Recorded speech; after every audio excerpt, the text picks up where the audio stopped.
Microwave లేకున్నా సరే ఇంట్లోనే మనము రవ్వ కేక్ అయితే ఈజీగా అయితే ప్రిపేర్ చేసుకోవచ్చు.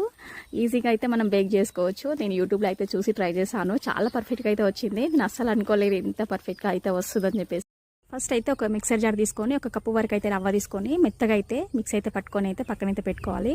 తర్వాత అదే మిక్సర్ జార్లో పావు కప్పు వరకు అయితే షుగరు, పావు కప్పు వరకు అయితే పాలు, పావు కప్పు వరకు అయితే పెరుగు, పావు కప్పు వరకు అయితే నూనె, కొద్దిగా వెనిలా ఎసెన్స్ వేసి ఈ విధంగా మిక్స్ అయితే పట్టుకొని అయితే పక్కనైతే పెట్టుకోవాలండి.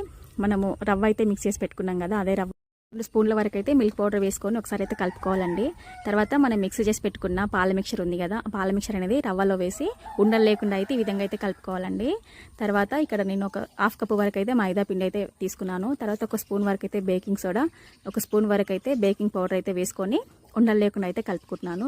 కొద్దిగా గట్టిగా అనిపిస్తే కొద్దిగా పాలైతే యాడ్ చేసుకొని ఉండలు లేకుండా అయితే వీలైనంతగా ఉండలు లేకుండా అయితే కలుపుకొని అయితే పక్కనైతే పెట్టుకోవాలి. తర్వాత ఒక పాత్ర అయితే తీసుకొని కొద్దిగా పిండి అయితే చల్లుకొని మనము మిక్స్ చేసి పెట్టుకున్న బ్యాటర్ ఉంది కదా, ఆ పాత్రలో అయితే వేసుకొని ఒక 10 నిమిషాలు ప్రీహీట్ చేసుకున్న వేరొక పాత్రలో ఈ విధంగా ఒక 30 నిమిషాలు మీడియం ఫ్లేమ్లో, ఒక 10 మినిట్స్ లో ఫ్లేమ్లో కుక్ చేసుకుంటే చాలా పర్ఫెక్ట్గా అయితే రెడీ అయిపోతుందండి. నేను అస్సలు అనుకోలేదు, చాలా పర్ఫెక్ట్గా అయితే వచ్చింది కేక్ అయితే.